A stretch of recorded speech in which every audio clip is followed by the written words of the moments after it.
Well, what's going on, everybody? It's Letitia with Barefoot Gardening. I hope that you are well.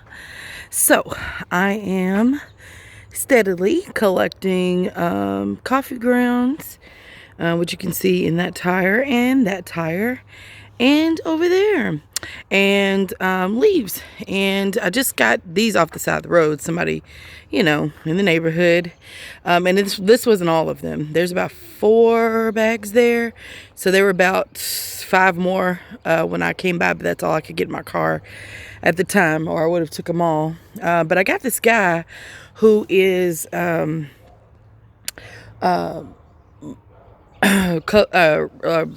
it called? Like leaf removal. He does leaf removal, and just found him on Facebook because he's a friend of my brother-in-law's. So it's a little Honeycrisp apple tree.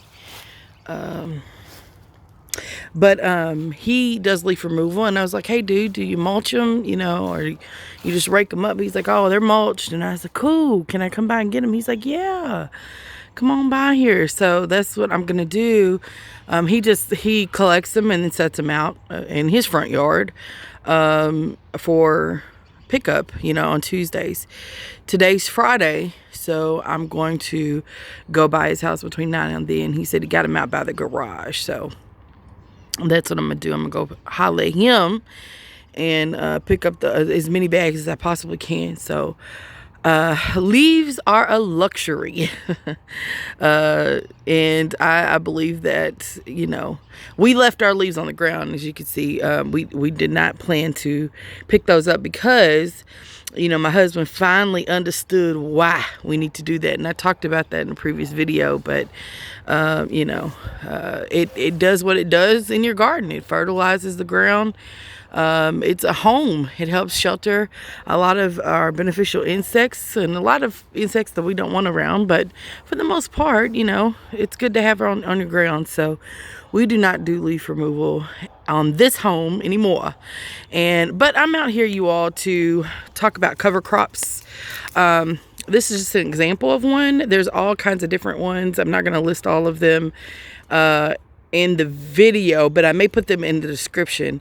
But last year I took my, chances with this and just trying to understand the concept of doing cover crops in your garden. And, I'm not saying that small backyard gardens cannot utilize this concept. I think it's great. What they do is the cover crops fix nitrogen into the soil and kind of, they kind of take up residence, for the lack of better words, until your crops get in the ground. So your ground is still being worked, except it's actually fixating nutrients in your soil. And that way, you don't have anything bare. But some people just put over, plastic, black plastic over their garden beds once they weed them out and till them up, or whatever they're doing to prepare for next season. And that's that. But a lot of farms do cover cropping. A lot of acreage, if you have an acre or so and you farm in rows, you'll see a lot of folks that do that have cover crops utilizing the soil, preparing it for next spring. So this is just another alternative. And I bought this clover last year and never used it. But what I do love about clover is that it does attract the bees. The bees absolutely love clover.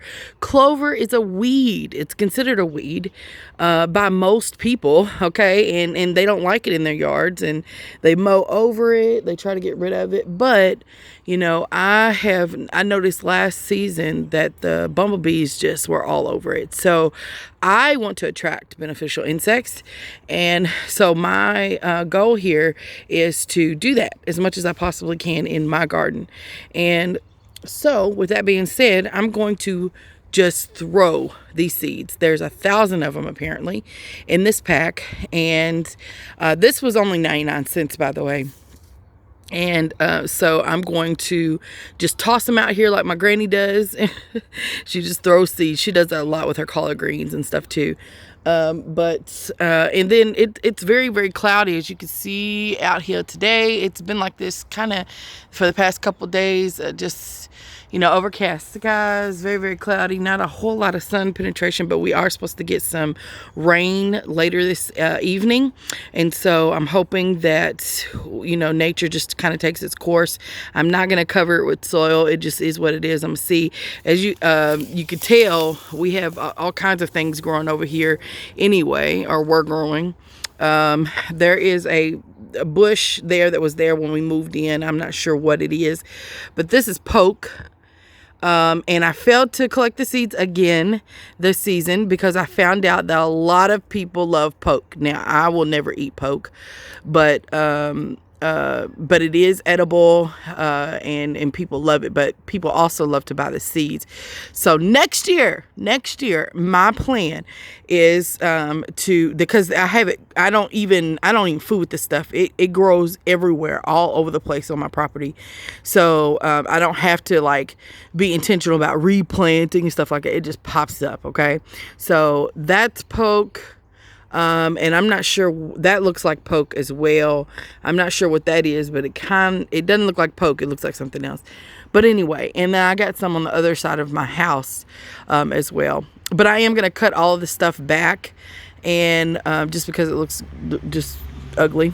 I still got to pull the okra out, as well. These okra plants, they were really, really hard to pull out by hand.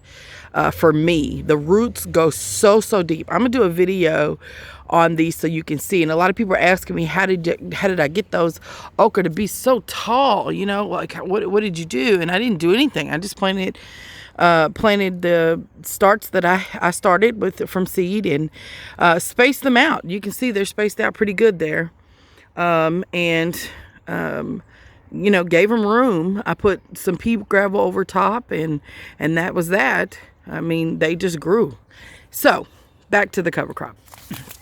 So I'm going to open the seed pack, and the seeds are really, really small. Matter of fact, there's some right there. Look at that. And I'm just going to toss them out here and see what happens. So thank you all for watching. I hope everybody is doing well. And cover crops, again, it's not a bad thing to have the cover crop. It's beneficial to your garden. Fix nitrogen in the soil.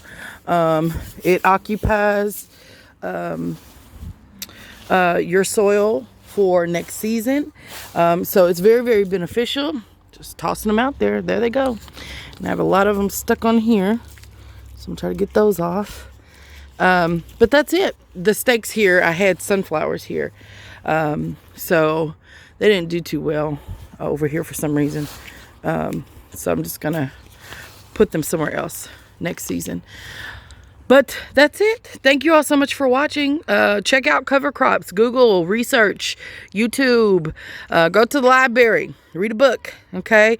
And see if cover crops are beneficial or would be beneficial for you in your gardening this season. Right now is the perfect time to do it. Perfect time to sow them. And then all you would do is till over. Or, some people have no dig gardens. I understand that. But the idea is that before they bloom, you would have already worked them back into the soil. So you're composting in the soil when you do that, and you're fixing nitrogen as the plants grow. Thank you all so much for watching. Love y'all. Bye.